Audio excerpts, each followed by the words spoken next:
ಸ್ನೇಹಿತರೆ, ತಮ್ಮೆಲ್ಲರಿಗೂ ಎಪಿಕ್ ಕನ್ನಡಿಗ ಯೂಟ್ಯೂಬ್ ಚಾನೆಲ್ಗೆ ಸ್ವಾಗತ ಸುಸ್ವಾಗತ.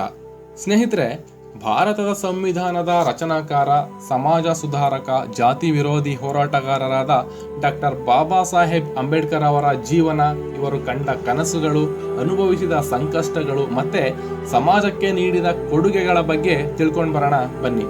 ಸ್ನೇಹಿತರೆ, ಆರ್ಥಿಕವಾಗಿ ಹಿಂದುಳಿದ ಕುಟುಂಬದಲ್ಲಿ ಹುಟ್ಟಿ ಅನೇಕ ಅಪಮಾನಗಳನ್ನು ಅನುಭವಿಸಿ ದೇಶದ ಅತ್ಯುನ್ನತ ಸ್ಥಾನವನ್ನು ತಲುಪಿದ ವ್ಯಕ್ತಿ ಅಂಬೇಡ್ಕರ್. ಇಂದಿನ ವಿಡಿಯೋದಲ್ಲಿ ಅವರ ಜೀವನ ಪಥ, ಶಿಕ್ಷಣ, ಹೋರಾಟ ಮತ್ತೆ ಇತಿಹಾಸ ಸೃಷ್ಟಿಸಿದ ಕ್ಷಣಗಳನ್ನು ವಿಶ್ಲೇಷಣೆ ಮಾಡೋಣ.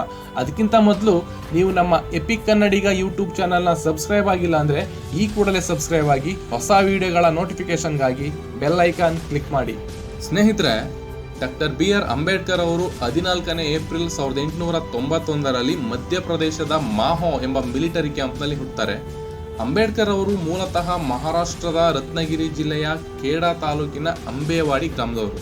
ಇವರು ಮಹರ್ ಜಾತಿಯಲ್ಲಿ ಹುಟ್ಟುತ್ತಾರೆ. ಈ ಜಾತಿಯವರು ಹೆಚ್ಚಿನ ಜನ ಬ್ರಿಟಿಷ್ ಸರ್ಕಾರದ ಮಿಲಿಟರಿ ಸೇವೆಯಲ್ಲಿ ಉದ್ಯೋಗಕ್ಕೆ ಸೇರ್ತಾ ಇದ್ರು. ಸ್ನೇಹಿತರೆ, ಇವರ ಅಜ್ಜ ಮಾಲೋಜಿ ಸಕ್ಪಾಲ್ ಅವರು ಬ್ರಿಟಿಷ್ ಈಸ್ಟ್ ಇಂಡಿಯಾ ಕಂಪನಿಯ ಬಾಂಬೆ ಸೇನೆಯಲ್ಲಿ ಸೇರಿ ಹವಾಲ್ದಾರರಾಗಿ ನಿವೃತ್ತಿ ಹೊಂದಿದ್ರು.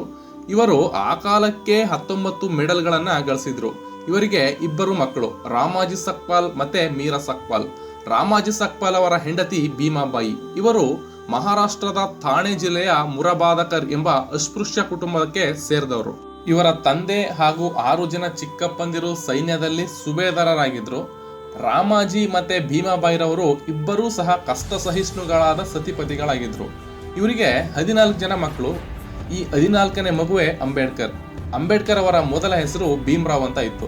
ಡಾಕ್ಟರ್ ಅಂಬೇಡ್ಕರ್ ಅವರು ನನ್ನ ತಂದೆ ತಾಯಿಯರಿಗೆ 14ನೇ ರತ್ನನಾಗಿದ್ದೇನೆ ಅಂತ ಹೆಮ್ಮೆಯಿಂದ ಹೇಳ್ಕೊತಾ ಇದ್ರು. ಸ್ನೇಹಿತರೆ, ಅಂಬೇಡ್ಕರ್ ಅವರ 14 ಜನ ಸಹೋದರರಲ್ಲಿ ಬದುಕುಳಿದಿದ್ದು ಕೇವಲ 5 ಜನ ಮಾತ್ರ. ಅವರು ಮಂಜುಳಾ, ತುಳಸಿ, ಬಲರಾಮ್, ಆನಂದರಾವ್ ಮತ್ತೆ ಭೀಮ್ರಾವ್. ಭೀಮ್ರಾವ್ 2 ವರ್ಷದ ಬಾಲಕನಿದ್ದಾಗ ತಂದೆ ನೌಕರಿಯಿಂದ ನಿವೃತ್ತಿ ಆಗ್ತಾರೆ. ರಾಮಾಜಿ ಸಕ್ಪಾಲ್ ಇಂಗ್ಲಿಷ್ ಭಾಷೆಯನ್ನ ಬಲ್ಲವರಾಗಿದ್ರು. ಮಕ್ಕಳಲ್ಲಿ ದೇಶಭಕ್ತಿ, ಜ್ಞಾನ ಹಾಗೆ ಧರ್ಮದ ಬಗ್ಗೆ ತಿಳಿ ಹೇಳಿಕೊಡುವಲ್ಲಿ ಸಫಲರಾಗಿದ್ರು. ಮುಂದೆ ಭೀಮ್ರಾವ್ರವರು ಉತ್ತಮ ಸಂಸ್ಕೃತಿಯನ್ನ ತಿಳ್ಕೊಳ್ಳೋದಕ್ಕೆ ತಂದೆಯವರು ಹೇಳಿಕೊಟ್ಟಂತಹ ನೀತಿ ಪಾಠ ಸಹಾಯಕವಾಗಿತ್ತು. ಇವರು ಕಬೀರ ಪಂಥದವರು. ಕಬೀರರ ದೋಹೆಗಳು, ರಾಮಾಯಣ, ಮಹಾಭಾರತದ ಕಥೆಗಳನ್ನ ಮಕ್ಕಳಿಗೆ ಪ್ರತಿನಿತ್ಯವೂ ಹೇಳ್ಕೊಡ್ತಾ ಇದ್ರು. ಸ್ನೇಹಿತರೆ, ಭೀಮ್ರಾವ್ ಅವರು 6 ವರ್ಷದ ಬಾಲಕನಾಗಿದ್ದಾಗ ಅವರ ತಾಯಿ ಮರಣ ಹೊಂದ್ತಾರೆ. ಈ ಕಾರಣಕ್ಕಾಗಿ ಭೀಮ್ರಾವ್ರವರು ತನ್ನ ತಾಯಿಯ ಮಮತೆಯನ್ನ ಅತ್ತೆಯಾದ ಮೀರವರಲ್ಲಿ ಕಂಡ್ಕೋತಾರೆ. ಮೀರಾ ಕರುಣೆಯ ಮೂರ್ತಿಯಾಗಿದ್ರು. ಗೂನು ಬೆನ್ನಿನಿಂದಾಗಿ ಮದುವೆಯಾಗದೆ ತನ್ನ ಅಣ್ಣನ ಮಕ್ಕಳ ಪಾಲನೆ ಪೋಷಣೆಯಲ್ಲಿಯೇ ತನ್ನ ಸರ್ವಸ್ವವನ್ನು ಕಂಡುಕೊಂಡ್ರು. ಭೀಮ್ರಾವ್ರವರಿಗೆ ಪ್ರಾಥಮಿಕ ಶಾಲೆಯಲ್ಲಿಯೇ ಅಸ್ಪೃಶ್ಯತೆಯ ಅನುಭವ ಆಗುತ್ತೆ. ಶಿಕ್ಷಕರು ಮತ್ತೆ ಸಹಪಾಠಿಗಳು ಇವರು ದಲಿತ ಜಾತಿಗೆ ಸೇರಿದವರು ಎಂಬ ಕಾರಣಕ್ಕಾಗಿ ಇವರನ್ನ ಹತ್ತಿರಕ್ಕೆ ಸೇರಿಸ್ತಾ ಇರಲಿಲ್ಲ. ಸ್ನೇಹಿತರೆ, ಈ ಕಾರಣದಿಂದಾಗಿ ಅವರು ತರಗತಿಯ ಹೊರಗಡೆ ಕುಳಿತುಕೊಂಡು ಕಲಿಬೇಕಾಗುತ್ತೆ. ಪ್ರಾಥಮಿಕ ಶಾಲೆಯಲ್ಲಿ ಎಲ್ಲರ ಅಸಹ್ಯದಿಂದಾಗಿ ಅವರಿಗೆ ವಿದ್ಯಾಭ್ಯಾಸದ ಮೇಲೆ ಹೆಚ್ಚಿನ ಒಲವೇ ಇರಲಿಲ್ಲ. ಧ್ಯಾನ ಮಾಡೋದು, ಮೇಕೆ ಜೊತೆ ಆಟ ಆಡೋದು ಅವರ ಹವ್ಯಾಸಗಳಾಗಿದ್ವು. ಈ ಮಧ್ಯೆ ರಾಮಾಜಿ ಸಕ್ಪಾಲ್ ಅವರು ಸಂಸಾರದ ನಿರ್ವಹಣೆಗಾಗಿ ಮತ್ತೊಂದು ಮದುವೆ ಆಗ್ತಾರೆ. ಮಲತಾಯಿ ತನ್ನ ತಾಯಿಯ ಬಟ್ಟೆ ಹಾಗೆ ಒಡವೆಗಳನ್ನು ಹಾಕೊಂಡಾಗ ಅದಕ್ಕಾಗಿ ತಂದೆ ಮತ್ತೆ ಅತ್ತೆಯೊಂದಿಗೆ ಜಗಳ ಆಡ್ತಾರೆ. ಸೋದರತ್ತೆ ವಾತ್ಸಲ್ಯದಿಂದ ಮಲತಾಯಿಯ ಅನಿವಾರ್ಯತೆಯ ಬಗ್ಗೆ ತಿಳಿ ಹೇಳ್ತಾರೆ. ಆದ್ರೂ ಸಹ ಸೋದರತ್ತೆಯ ಮಾತನ್ನ ತಪ್ಪಾಗಿ ತಿಳ್ಕೊಂಡು ಈ ಮನೆಯಲ್ಲಿ ಬದುಕೋದೇ ಬೇಡ ಅಂತ ನಿರ್ಧರಿಸಿ ತನ್ನ ರೊಟ್ಟಿಯನ್ನ ತಾನೇ ಸಂಪಾದಿಸ್ಕೋಬೇಕು ಅಂತ ನಿರ್ಧರಿಸ್ತಾರೆ. ಮುಂದೆ ಬಾಂಬೆಯ ಬಟ್ಟೆಯ ಮಿಲ್ಲಿನಲ್ಲಿ ಕಾರ್ಮಿಕರಾಗಿ ದುಡಿಬೇಕು ಅಂತ ನಿರ್ಧಾರ ಮಾಡಿ ಬಾಂಬೆಗೆ ಹೋಗೋದಕ್ಕೆ ಬೇಕಾಗುವಷ್ಟು ಹಣವನ್ನ ತನ್ನ ಅತ್ತೆಯ ಹತ್ರ ಕದಿಯೋದಕ್ಕೆ ಪ್ರಯತ್ನ ಮಾಡ್ತಾರೆ. 4ನೇ ದಿನ ರಾತ್ರಿ ಪರ್ಸ್ ಕದೀತಾರೆ. ಆದ್ರೆ ಅದರಲ್ಲಿ ಇದ್ದಿದ್ದು ಕೇವಲ ಅರ್ಧ ಆಣೆ ಮಾತ್ರ. ಬಾಂಬೆಗೆ ರೈಲಿನ ಟಿಕೆಟ್ 3 ಆಣೆ ಇರುತ್ತೆ. ಕದ್ದ ಹಣದಿಂದ ಬಾಂಬೆಗೆ ಹೋಗೋದಕ್ಕೆ ಸಾಕಾಗಲ್ಲ. ಇದರಿಂದ ನೊಂದು ತನ್ನ ನಿರ್ಧಾರವನ್ನ ಬದಲಿಸಿ ಹೆಚ್ಚಿಗೆ ಓದಬೇಕು ಅಂತ ನಿರ್ಧಾರ ಮಾಡಿ ಓದುವ ಆಸೆಯನ್ನ ಹೆಚ್ಚಿಸ್ಕೋತಾರೆ. ಸತಾರ ಸರ್ಕಾರಿ ಶಾಲೆಯಲ್ಲಿ ಪ್ರಾಥಮಿಕ ತರಗತಿಯಲ್ಲಿ ಓದ್ತಾ ಇರಬೇಕಾದ್ರೆ ಮಹರ್ ಎಂಬ ಅಸ್ಪೃಶ್ಯ ಜಾತಿಗೆ ಸೇರಿದವನು ಎಂಬ ಕಾರಣಕ್ಕಾಗಿ ಹೆಚ್ಚು ಕಡಿಮೆ ಎಲ್ಲಾ ಶಿಕ್ಷಕರು ಇವರನ್ನ ಅಸಹ್ಯವಾಗಿ ನೋಡ್ತಾ ಇದ್ರು. ಆದ್ರೆ ಅಲ್ಲಿನ ಶಿಕ್ಷಕರಲ್ಲಿ ಒಬ್ಬರಾದ ಕೃಷ್ಣಾಜಿ ಕೇಶವ್ ಅಂಬೇಡ್ಕರ್ ಎಂಬ ಶಿಕ್ಷಕರು ಈ ಬಾಲಕನ ಪ್ರತಿಭೆ, ಕಲಿಯುವ ಹಂಬಲ, ಸೂಕ್ಷ್ಮ ಬುದ್ಧಿಯನ್ನ ಗುರುತಿಸಿ ಇವರಿಗೆ ಪ್ರೋತ್ಸಾಹ ನೀಡ್ತಾರೆ. ಜಾತಿಯಲ್ಲಿ ಆ ಶಿಕ್ಷಕರು ಬ್ರಾಹ್ಮಣರಾಗಿದ್ರೂ ಕೂಡ ತಾವು ಊಟಕ್ಕೆ ತಂದಿದ್ದ ಬುತ್ತಿಯಲ್ಲಿ ಭೀಮನಿಗೆ ಒಂದಿಷ್ಟು ಕೊಟ್ಟು ಪ್ರೀತಿಯಿಂದ ಊಟ ಮಾಡಿಸ್ತಾ ಇದ್ರು.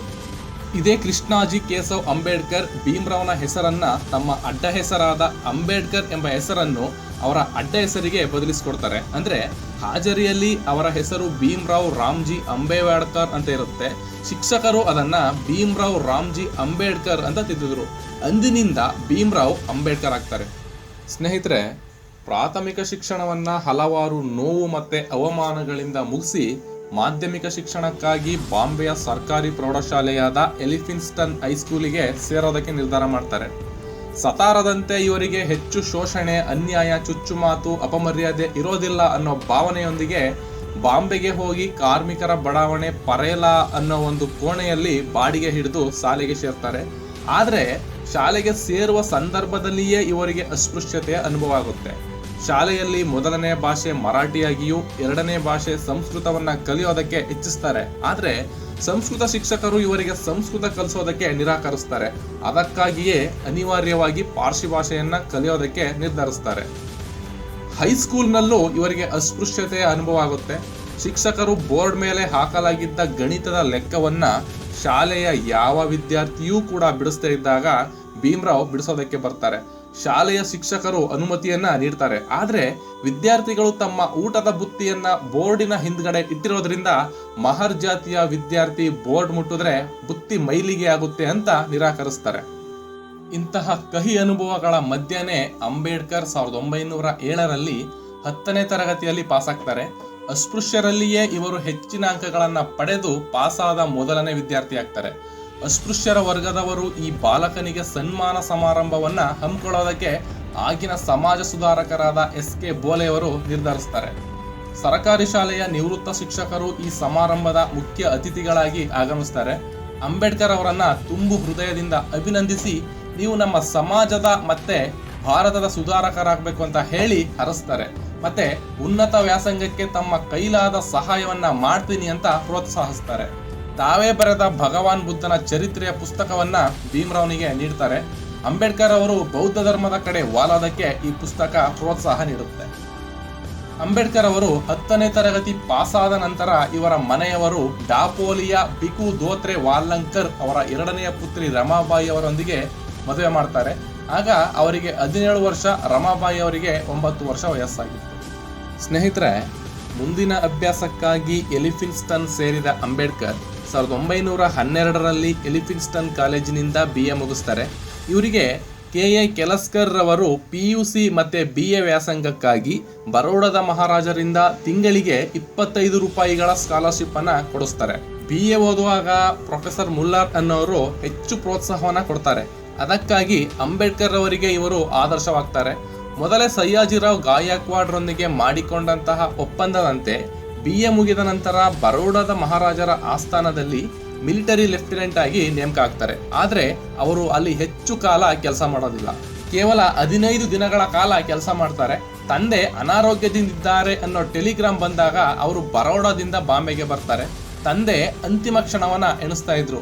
ಬಂದ ಮಗನ ಮೈ ಮೇಲೆ ಕೈ ಆಡಿಸಿ ಏನೋ ಹೇಳೋದಕ್ಕೆ ತಡವರಿಸಿ ಏನೂ ಹೇಳಲಾಗದೆ ಫೆಬ್ರವರಿ 2, 1913ರಲ್ಲಿ ಪ್ರಾಣ ಬಿಡ್ತಾರೆ. ತಂದೆಯ ಅಂತ್ಯಕ್ರಿಯೆಯನ್ನ ಮುಗಿಸಿದ ಅಂಬೇಡ್ಕರ್ ಮುಂದೆ ಏನ್ ಮಾಡಬೇಕು ಅನ್ನೋ ಪ್ರಶ್ನೆಯನ್ನ ಹಾಕೊಂಡು ಉನ್ನತ ವ್ಯಾಸಂಗ ಮಾಡೋದಕ್ಕೆ ನಿರ್ಧರಿಸ್ತಾರೆ. ಸ್ನೇಹಿತರೆ, ಇದೇ ಸಂದರ್ಭದಲ್ಲಿ ಬರೋಡದ ಮಹಾರಾಜರು ಯೋಗ್ಯ ವಿದ್ಯಾರ್ಥಿಗಳಿಗೆ ಅಮೆರಿಕದ ಕೊಲಂಬಿಯಾ ಯೂನಿವರ್ಸಿಟಿಯಲ್ಲಿ ಓದೋಕೆ ಸ್ಕಾಲರ್ಶಿಪ್ ಘೋಷಣೆ ಮಾಡ್ತಾರೆ. ಶಿಕ್ಷಕರಾದಂತಹ KA ಕೆಲಸ್ಕರ್ ಅವರ ಜೊತೆಗೆ ಬರೋಡದ ಮಹಾರಾಜರಲ್ಲಿ ಬಂದು ಅಮೆರಿಕದಲ್ಲಿ ಉನ್ನತ ವ್ಯಾಸಂಗಕ್ಕಾಗಿ ಸ್ಕಾಲರ್ಶಿಪ್ ಪಡೆದು ಅಮೆರಿಕದ ಕೊಲಂಬಿಯಾ ಯೂನಿವರ್ಸಿಟಿಗೆ ಹೋಗ್ತಾರೆ. ಅಲ್ಲಿ ಅರ್ಥಶಾಸ್ತ್ರ, ಸಮಾಜಶಾಸ್ತ್ರ, ಇತಿಹಾಸ, ತತ್ವಜ್ಞಾನ, ತರ್ಕಶಾಸ್ತ್ರ, ರಾಜ್ಯಶಾಸ್ತ್ರ ವಿಷಯಗಳನ್ನ ಅಧ್ಯಯನ ಮಾಡ್ತಾರೆ. 1915ರಲ್ಲಿ ಪ್ರಾಚೀನ ಭಾರತದ ವಾಣಿಜ್ಯ ಪ್ರಬಂಧ ಮಂಡಿಸಿ MA ಪದವಿ ಪಡೀತಾರೆ. ಅದೇ ವರ್ಷ ಅಂತಾರಾಷ್ಟ್ರೀಯ ಸಮಾಜಶಾಸ್ತ್ರೀಯ ವಿಚಾರಣಾ ಸಂಕೀರ್ಣದಲ್ಲಿ ಭಾರತೀಯ ಜಾತಿಗಳು ಅನ್ನೋ ಪ್ರಬಂಧವನ್ನ ಮಂಡಿಸ್ತಾರೆ. 1916ರಲ್ಲಿ ಭಾರತದಲ್ಲಿ ರಾಷ್ಟ್ರೀಯ ಉತ್ಪನ್ನ ಅನ್ನೋ ಪ್ರಬಂಧವನ್ನ ಮಂಡಿಸಿ ಅದೇ ಯೂನಿವರ್ಸಿಟಿಯಲ್ಲಿ PhD ಪದವಿಯನ್ನ ಪಡಿತಾರೆ. ಸ್ನೇಹಿತರೆ, ಮುಂದೆ ಬಾಬಾ ಸಾಹೇಬರು ಅಮೆರಿಕದಲ್ಲಿ MA PhD ಪಡೆದ ನಂತರ ಉನ್ನತ ವ್ಯಾಸಂಗವನ್ನ ಇಂಗ್ಲೆಂಡಿನಲ್ಲಿ ಮುಂದುವರಿಸೋದಕ್ಕೆ ಅಂಬೇಡ್ಕರ್ ಅಮೆರಿಕದಿಂದ ಇಂಗ್ಲೆಂಡ್ಗೆ ಹೋಗ್ತಾರೆ. ಅಲ್ಲಿ ಲಂಡನ್ನಿನ ಅರ್ಥಶಾಸ್ತ್ರ ರಾಜಕೀಯ ಶಾಸ್ತ್ರ ಯೂನಿವರ್ಸಿಟಿಯಲ್ಲಿ DSc ಪದವಿಗಾಗಿ ನೋಂದಾಯಿಸಿಕೊಳ್ತಾರೆ. ಅಲ್ಲದೆ ಗ್ರೇಸಿನ್ ಕಾಲೇಜಿನಲ್ಲಿ ಕಾನೂನು ಪದವಿಗೆ ಹೆಚ್ಚುವರಿಯಾಗಿ ಸೇರ್ತಾರೆ. ಆದರೆ 1916ರ ಹೊತ್ತಿಗೆ ಸಯ್ಯಾಜಿರಾವ್ ಗಾಯಕ್ವಾಡ್ರ ಸ್ಕಾಲರ್ಶಿಪ್ ಅವಧಿ ಮುಗಿದಿದೆ, ಹಿಂದಕ್ಕೆ ಮರಳಿ ಬರಲು ಹೇಳಿದಾಗ ಅಂಬೇಡ್ಕರ್ ಅವರಿಗೆ ತೀರಾ ನೋವಾಗುತ್ತೆ. ಆದರೂ ಅನಿವಾರ್ಯವಾಗಿ ತಮ್ಮ ವ್ಯಾಸಂಗವನ್ನ ಅರ್ಧಕ್ಕೆ ನಿಲ್ಲಿಸಿ ಬರ್ತಾರೆ.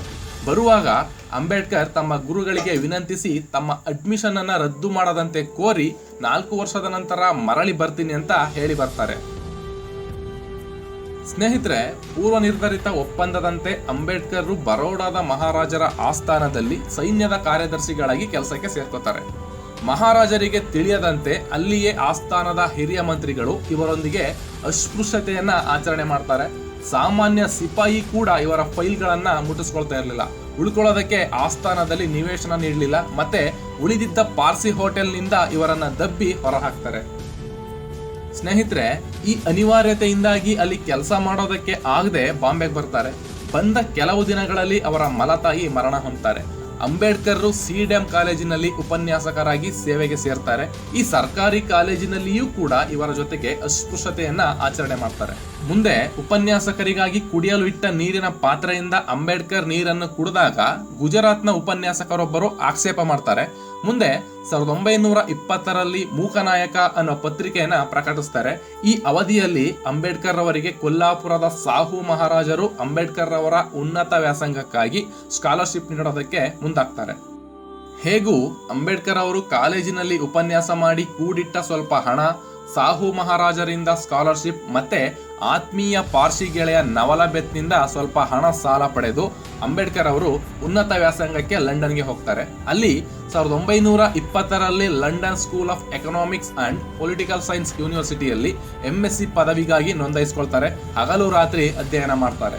ಸ್ನೇಹಿತರೆ, ಇವ್ರ ಹತ್ರ ಸ್ವಲ್ಪನೇ ಹಣ ಇದ್ದಿದ್ರಿಂದ ತುಂಬಾ ಕಷ್ಟಪಟ್ಟು ದಿನಕ್ಕೆ ಅರ್ಧ ಬ್ರೆಡ್ ತಿಂದು ಲಂಡನ್ನಿನ ಮ್ಯೂಸಿಯಂ ಎಂಬ ಲೈಬ್ರರಿಯಲ್ಲಿ ದಿನಕ್ಕೆ 18 ಗಂಟೆಗಳ ಕಾಲ ಅಧ್ಯಯನ ಮಾಡಿ 1921ರಲ್ಲಿ ಪ್ರೊಫೆಸರ್ ಎಡ್ವಿನ್ ಕ್ಯಾನನ್ ರವರ ಮಾರ್ಗದರ್ಶನದಲ್ಲಿ ಬ್ರಿಟಿಷ್ ಭಾರತದಲ್ಲಿ ಸಾಮ್ರಾಜ್ಯಶಾಹಿಯ ಹಣಕಾಸಿನ ಪ್ರಾಂತೀಯ ವಿಕೇಂದ್ರೀಕರಣ ಅನ್ನೋ ಪ್ರಬಂಧವನ್ನ ಮಂಡಿಸಿ MSc ಪದವಿಯನ್ನ ಪಡಿತಾರೆ.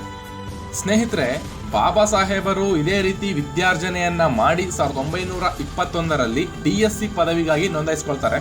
1922ರಲ್ಲಿ ಹಣದ ಸಮಸ್ಯೆ ಅನ್ನೋ ಪ್ರಬಂಧವನ್ನ ಮಂಡಿಸಿ DSc ಪದವಿಯನ್ನ ಪಡಿತಾರೆ. ಅದೇ ವರ್ಷ ಗ್ರೇಸಿನ್ ಕಾಲೇಜಿನಿಂದ LLD ಪದವಿಯನ್ನ ಪಡಿತಾರೆ. 1923ರಲ್ಲಿ ಜರ್ಮನಿಯ ಬಾನ್ ಯೂನಿವರ್ಸಿಟಿಯಲ್ಲಿ ಅರ್ಥಶಾಸ್ತ್ರದಲ್ಲಿ ಉನ್ನತ ಪದವಿಗಾಗಿ ನೋಂದಾಯಿಸಿಕೊಂಡು 6 ತಿಂಗಳವರೆಗೆ ಅಭ್ಯಾಸ ಮಾಡ್ತಾರೆ. ಸ್ನೇಹಿತರೆ, ದಲಿತ ವರ್ಗದವರನ್ನ ಜಾಗೃತರನ್ನಾಗಿ ಮಾಡೋದಕ್ಕೆ ಅವರಲ್ಲಿ ಶಿಕ್ಷಣದ ಪ್ರಸಾರವನ್ನ ಮಾಡಿ ಸಂಸ್ಕೃತಿಯ ಬಗ್ಗೆ ತಿಳಿಸಿ ಆರ್ಥಿಕವಾಗಿ ಸಬಲರನ್ನಾಗಿ ಮಾಡೋದು ಮತ್ತೆ ಅವರ ಸಮಸ್ಯೆಗಳನ್ನ ಸ್ಪಂದಿಸೋದು ಇವರ ಉದ್ದೇಶವಾಗಿತ್ತು. ಅದೇ ರೀತಿ ಬಹಿಷ್ಕೃತ ಭಾರತ ಅನ್ನೋ ಪತ್ರಿಕೆಯನ್ನ ಪ್ರಾರಂಭಿಸ್ತಾರೆ. ಸಾಮಾಜಿಕ ಹೋರಾಟದ ಜೀವನ ಪ್ರಾರಂಭಿಸಿದ ಇವರು 1927ರಲ್ಲಿ ಮಹಾಡದ ಚೌಡರಕೆರೆಯ ನೀರನ್ನ ಮುಟ್ಟುವ ಚಳುವಳಿಯನ್ನ ಹಮ್ಮಿಕೊಳ್ತಾರೆ. ತನ್ನ 10,000 ಅನುಯಾಯಿಗಳೊಂದಿಗೆ ಚೌಡರಕೆರೆಯ ನೀರನ್ನ ಮುಟ್ಟಿಸಿ ಬಹುದಿನಗಳಿಂದ ನಿಷೇಧಿಸಿದಂತ ಈ ಕೆರೆಯ ನೀರನ್ನ ಕುಡಿಯುವ ಹಕ್ಕಿಗಾಗಿ ಒತ್ತಾಯಿಸ್ತಾರೆ. 1927ರಲ್ಲಿ ಶ್ರೇಣಿ ಪದ್ಧತಿಯ ವರ್ಣಾಶ್ರಮ ಹಾಗೆ ಸ್ತ್ರೀ ದಮನ ಮಾಡಿದ ಮನುಸ್ಮೃತಿಯನ್ನ ಸುಟ್ಟಾಕ್ತಾರೆ. 1930ರಲ್ಲಿ ತನ್ನ 15,000 ಅನುಯಾಯಿಗಳೊಂದಿಗೆ ನಾಸಿಕ್ನ ಕಾಳಾರಾಮ್ ದೇವಾಲಯದ ಪ್ರವೇಶವನ್ನ ಮಾಡ್ತಾರೆ. 1927ರಲ್ಲಿ ಇವರನ್ನ ಮುಂಬೈ ಶಾಸಕಾಂಗದ ಸದಸ್ಯರಾಗಿ ಬ್ರಿಟಿಷ್ ಸರ್ಕಾರ ನೇಮಿಸುತ್ತೆ. 1930ರಿಂದ 1932ರವರೆಗೆ ಲಂಡನ್ನಿನಲ್ಲಿ ನಡೆಯುವ ದುಂಡು ಮೇಜಿನ ಸಮ್ಮೇಳನದಲ್ಲಿ ದಲಿತರ ಪ್ರತಿನಿಧಿಯಾಗಿ ಭಾಗವಹಿಸಿ ದಲಿತರಿಗೆ ಪ್ರತ್ಯೇಕ ಮತದಾನದ ಸೌಲಭ್ಯವನ್ನ ಕಲ್ಪಿಸಿಕೊಟ್ಟು ಬಹುದಿನಗಳಿಂದ ಅಧಿಕಾರದಿಂದ ದೂರವಿದ್ದ ದಲಿತರಿಗೆ ಆಳ್ವಿಕೆ ಮಾಡುವ ಅಧಿಕಾರವನ್ನ ದೊರಕಿಸಿಕೊಡ್ತಾರೆ.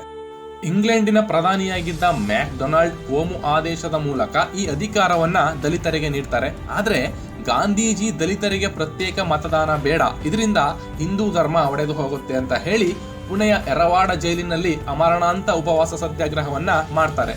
ಅಂತಿಮವಾಗಿ ಗಾಂಧೀಜಿ ಮತ್ತೆ ಅಂಬೇಡ್ಕರ್ ಅವರ ನಡುವೆ ಸಂಧಾನ ನಡೆಸಿ ಪ್ರತ್ಯೇಕ ಮತಕ್ಷೇತ್ರದ 71 ಸೀಟುಗಳ ಬದಲಾಗಿ 148 ಸೀಟುಗಳ ಜಂಟಿ ಮತದಾನ ಪದ್ಧತಿಯನ್ನ ನೀಡಿ ದಲಿತರಿಗೆ ಮೀಸಲಾತಿ ಕೊಡಲಾಗುತ್ತೆ. ಇದು ಸೆಪ್ಟೆಂಬರ್ 24, 1932ರಲ್ಲಿ ನಡೆದಿತ್ತು. ಇದನ್ನ ಪೂನಾ ಒಪ್ಪಂದ ಅಂತ ಕರೀತಾರೆ.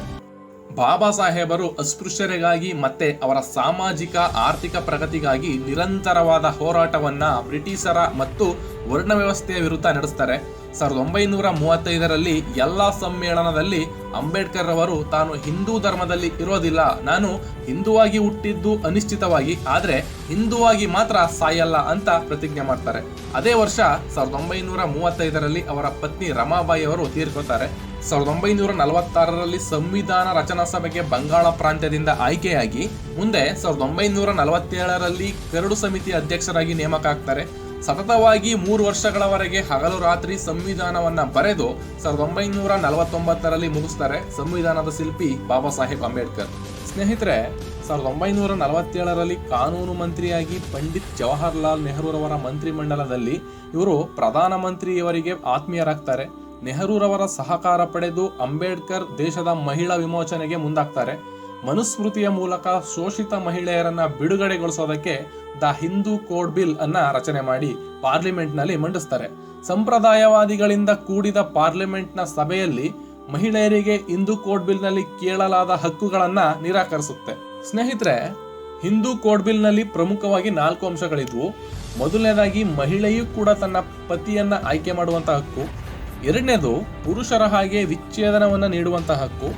ಮೂರನೇದು ತಂದೆಯ ಆಸ್ತಿಯಲ್ಲಿ ಗಂಡು ಮಕ್ಕಳ ಸಮನಾಗಿ ಹೆಣ್ಣು ಮಕ್ಕಳೂ ಸಹ ಆಸ್ತಿಯ ಪಾಲನ್ನ ಕೇಳುವಂತಹ ಹಕ್ಕು. ನಾಲ್ಕನೇದು ಪಿತ್ರಾರ್ಜಿತ ಆಸ್ತಿಯಲ್ಲಿ ಗಂಡು ಮಕ್ಕಳ ಜೊತೆಯಲ್ಲಿ ಹೆಣ್ಣು ಮಕ್ಕಳಿಗೆ ಜೊತೆಗೆ ವಿಧವೆ ಸೊಸೆಗೂ ಸಮಪಾಲನ್ನ ಪಡೆಯುವಂತಹ ಹಕ್ಕು. ಕೊನೆಗೆ ಹಿಂದೂ ಕೋಡ್ ಬಿಲ್ ಪಾಸಾಗದ ಕಾರಣ ಅಂಬೇಡ್ಕರ್ ಅವರು ಕಾನೂನು ಮ್ಯಾಟ್ರಿ ಪದವಿಗೆ ರಾಜೀನಾಮೆ ನೀಡ್ತಾರೆ. ಸ್ನೇಹಿತರೆ, ಮುಂದೆ 1951ರಲ್ಲಿ ರಾಜ್ಯಸಭಾ ಸದಸ್ಯರಾಗಿ ಆಯ್ಕೆ ಆಗ್ತಾರೆ. ಸಕ್ರಿಯ ರಾಜಕೀಯದಿಂದ ದೂರ ಉಳಿದು ಬೌದ್ಧ ಧರ್ಮದ ಆಚಾರ ಮತ್ತೆ ಪ್ರಚಾರಕ್ಕಾಗಿ ತಮ್ಮ ಜೀವನವನ್ನ ಅರ್ಪಿಸಿಕೊಳ್ತಾರೆ.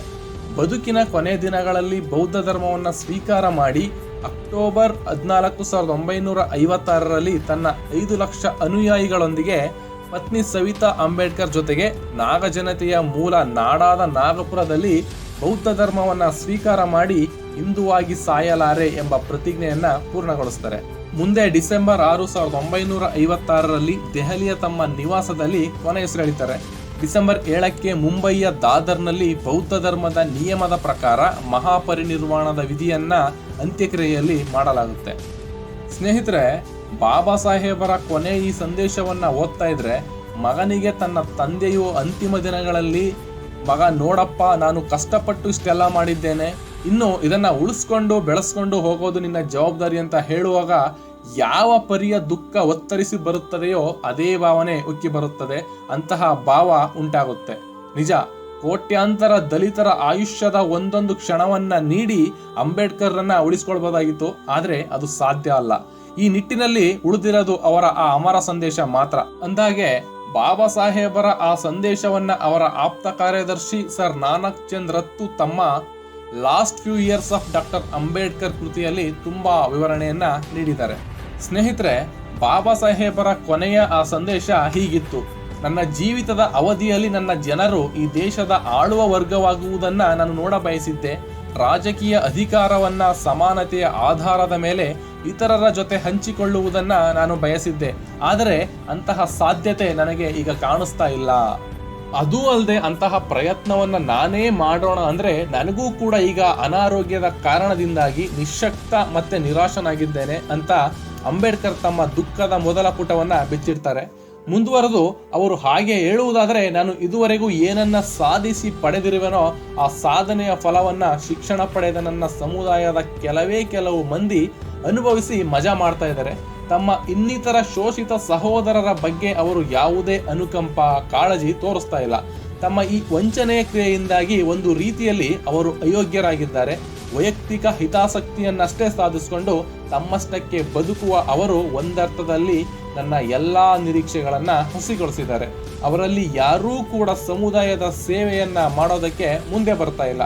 ಒಟ್ಟಾರೆ ಅವರು ವಿನಾಶದ ಹಾದಿಯಲ್ಲಿ ಸಾಕ್ತಾ ಇದ್ದಾರೆ ಅಂತ ಮೀಸಲಾತಿಯ ಲಾಭ ಪಡೆದು ನೌಕರಿಗಿಟ್ಟಿಸಿ ಸ್ವಾರ್ಥಿಗಳಾಗಿರುವ ತಮ್ಮ ಸಮುದಾಯದ ಸರ್ಕಾರಿ ನೌಕರರ ಬಗ್ಗೆ ಅಂಬೇಡ್ಕರ್ ಹೇಳ್ತಾರೆ. ಮುಂದುವರೆದು ಹೇಳ್ತಾರೆ, ಹಳ್ಳಿಗಳಲ್ಲಿ ಇನ್ನೂ ಶೋಷಣೆಯನ್ನ ಅನುಭವಿಸ್ತಾ ಇರುವ ಮತ್ತೆ ಆರ್ಥಿಕವಾಗಿ ದುಸ್ಥಿತಿಯಲ್ಲಿರುವ ನನ್ನ ಅನಕ್ಷರಸ್ಥ ವಿಶಾಲ ಜನಸಮುದಾಯದ ಕಡೆ ಗಮನ ಹರಿಸಬೇಕೆಂದಿದ್ದೇನೆ. ಆದ್ರೆ ನನಗಿರೋದು ಇನ್ನು ಕೆಲವು ದಿನಗಳು ಅಂತ ಆತಂಕ ವ್ಯಕ್ತಪಡಿಸ್ತಾರೆ. ನಾನಕ್ ಚಂದ್, ನನ್ನ ಜನರಿಗೆ ಹೇಳು, ನಾನು ಇದುವರೆಗೆ ಏನನ್ನ ಸಾಧಿಸಿರುವೆನೋ ಅದನ್ನು ನನ್ನ ಜೀವನ ಪರ್ಯಂತ ನನ್ನ ಶತ್ರುಗಳ ಜೊತೆ ಕಾದಾಡುತ್ತಾ ಅನಿಯತ ಸಮಸ್ಯೆಗಳನ್ನು ಎದುರಿಸುತ್ತಾ ನಿರಂತರ ನೋವನ್ನು ಅನುಭವಿಸ್ತಾ ಪಡೆದಿದ್ದೇನೆ. ತುಂಬ ಶ್ರಮವಹಿಸಿ ನಾನು ಈ ಹೋರಾಟದ ರಥವನ್ನು ಈಗ ಅದು ಎಲ್ಲಿದೆಯೋ ಅಲ್ಲಿವರೆಗೆ ತಂದಿದ್ದೇನೆ. ಏನೇ ಅಡೆತಡೆ ಬರಲಿ, ಅದರ ಮಾರ್ಗದಲ್ಲಿ ಎಂತಹುದ್ದೇ ಏರುಪೇರುಗಳಾಗಲಿ ತೊಂದರೆಗಳಾಗಲಿ ಆ ಹೋರಾಟದ ರಥ ಮುನ್ನಡೆಯಲೇಬೇಕು. ಅಕಸ್ಮಾತ್ ಈ ರಥವನ್ನು ನನ್ನ ಜನ ಮತ್ತೆ ನನ್ನ ಸಹಪಾಠಿಗಳು ಮುನ್ನಡೆಸಲು ಸಾಧ್ಯ ಆಗದೆ ಇದ್ರೆ ಈಗ ಅದು ಎಲ್ಲಿದೆಯೋ ಅದನ್ನು ಅಲ್ಲಿಯೇ ಇರಲು ಬಿಡಿ. ಯಾವುದೇ ಸಂದರ್ಭದಲ್ಲೂ ಯಾವುದೇ ಕಾರಣಕ್ಕೂ ಅದನ್ನು ಹಿಂದೆ ಸರಿಯಲು ಬಿಡಬೇಡಿ ಅಂತ ಹೇಳ್ತಾರೆ. ನನ್ನ ಅನಾರೋಗ್ಯದ ಸಂದರ್ಭದಲ್ಲಿ ಇದು ನನ್ನ ಜನರಿಗೆ ನಾನು ನೀಡುತ್ತಿರುವ ಸಂದೇಶ, ಬಹುಶಃ ನನ್ನ ಕೊನೆ ಸಂದೇಶ. ಇದನ್ನ ನೀನು ಅವರಿಗೆ ಹೇಳು, ಹೋಗು ಅವರಿಗೆ ಹೇಳು, ಹೋಗು ಅವರಿಗೆ ಹೇಳು ಅಂತ ಬಾಬಾ ಸಾಹೇಬರು ಚಿರನಿದ್ರೆಗೆ ಹೊರಳ್ತಾರೆ.